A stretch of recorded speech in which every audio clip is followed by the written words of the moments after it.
আসসালামু আলাইকুম প্রিয় দর্শক, স্বাগত জানাচ্ছি বুলেটিন নিউজ অনলাইনে।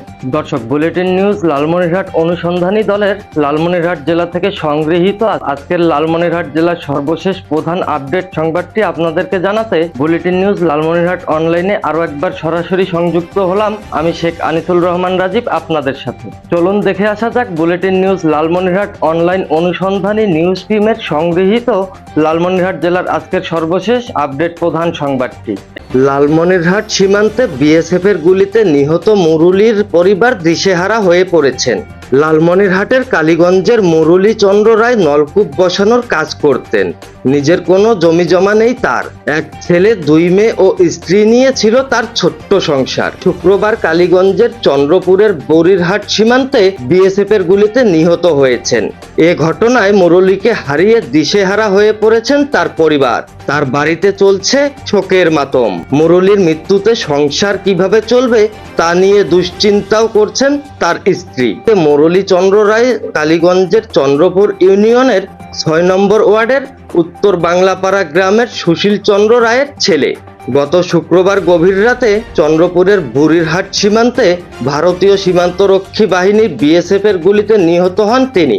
এ সময় আরো 2 বাংলাদেশি গুলিবিদ্ধ হয়ে আহত হন। তারা হলেন কালীগঞ্জের চন্দ্রপুর গ্রামের মিজানুর রহমান, বয়স 32 বছর এবং লিটন মিয়া, বয়স 38 বছর। এদিকে মুরলি চন্দ্র রায় নিহত হওয়ার ঘটনায় লালমনিরহাট 15 বিজিবি ব্যাটালিয়নের অধিনায়ক লেফটেন্যান্ট কর্নেল মোফাজ্জল হোসেন আকন্দ কড়া প্রতিবাদ জানিয়ে বিএসএফ এর কাছে একটি চিঠি পাঠিয়েছেন বলে আমরা জানতে পেরেছি। অন্যদিকে গতকাল শনিবার বিকেলে লালমনিরহাট সদর হাসপাতালের মর্গে মুরলি চন্দ্র রায়ের লাশের ময়নাতদন্ত করা হয়। এরপর তার লাশ পরিবারের সদস্যদের কাছে হস্তান্তর করে কালীগঞ্জ থানা পুলিশ। গত শনিবার রাতে কালীগঞ্জের চন্দ্রপুরের বোয়ালমারি ঘাটে শ্মশানে মুরলি চন্দ্র রায়ের মরদেহ দাহ করা হয়েছে। আজ রোববার দুপুরে লালমনিরহাট জেলা শহর থেকে আনুমানিক 30 কিলোমিটার উত্তর পশ্চিমে কালীগঞ্জের উত্তর বাংলা পাড়া গ্রামে গিয়ে দেখা যায় মুরলি চন্দ্র রায়ের পরিবারের সদস্য ও স্বজনেরা আহাজারি করছেন এবং তার ছেলে মেয়ে ও স্ত্রী বারবার অজ্ঞান হয়ে যাচ্ছিলেন। সে সময় তাদের স্বজনেরা তাদেরকে সান্ত্বনা দিচ্ছিলেন বলেও আমরা জানতে পেরেছি। অন্যদিকে রাধারানী রায় কান্না জড়িত কণ্ঠে বুলেটিন নিউজ অনলাইন অনুসন্ধানী টিমের লালমনিরহাট জেলা প্রতিনিধিকে বলেন, নিহত মুরলি চন্দ্র রায়ের বড় সন্তান উত্তর বালাপাড়া সরকারি প্রাথমিক বিদ্যালয় থেকে 5ম শ্রেণী পর্যন্ত পড়ালেখা করেছে। আর্থিক সংকটের কারণে তার আর মাধ্যমিকে পড়া হয়নি বলেও আমরা জানতে পেরেছি। মুরলি চন্দ্র রায়ের বড় মেয়ে রত্নারানী রায় উত্তর বালাপাড়া আদর্শ উচ্চ বিদ্যালয়ের 7ম শ্রেণীর ছাত্রী। ছোট্ট মেয়ে রীতিরানী রায় স্থানীয় উত্তর বালাপাড়া সরকারি প্রাথমিক বিদ্যালয়ের 5ম শ্রেণীর ছাত্রী। তারা পড়াশোনা করতে চায়, কিন্তু পরিবারের একমাত্র উপার্জনক্ষম ব্যক্তি বিএসএফ এর গুলিতে নিহত হয় 2 মেয়ের পড়াশোনা চালিয়ে নিতে পারবেন কিনা তা নিয়ে শঙ্কায় প্রকাশ করেছেন মুরলির স্ত্রী রাধারানী রায়।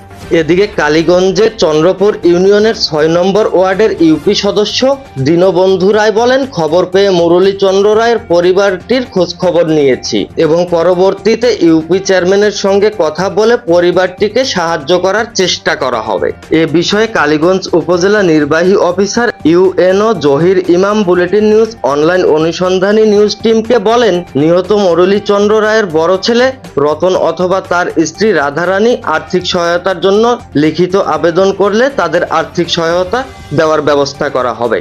অন্যদিকে উত্তর বালাপাড়া গ্রামের বাসিন্দা ও লোহাকুচি স্কুল অ্যান্ড কলেজের শিক্ষক গজেন্দ্রনাথ রায়, বয়স 50 বছর, তিনি বলেন, মুরলি চন্দ্র রায়ের পরিবারটি এক হতদরিদ্র পরিবার। মুরলি চন্দ্র নিহত হলেন, এখন তার সংসার কিভাবে চলবে সেটা একটা প্রশ্ন। সরকার মুরলির পরিবারকে আর্থিক সহায়তা না দিলে তার মেয়ে দুটির পড়াশোনাও বন্ধ হয়ে যেতে পারে, এমনকি তাদের বাল্য বিবাহ হয়ে যেতে পারে।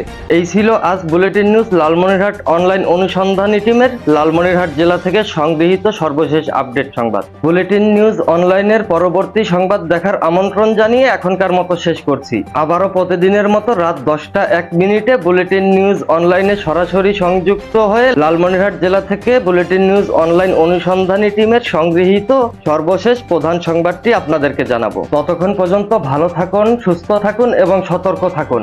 কারণ যে কোনো সময় যে কোনো দিক থেকে বিপদের তীর ছুঁড়ে আসতে পারে আপনার দিকে। আজকের মতো শেষ করছি।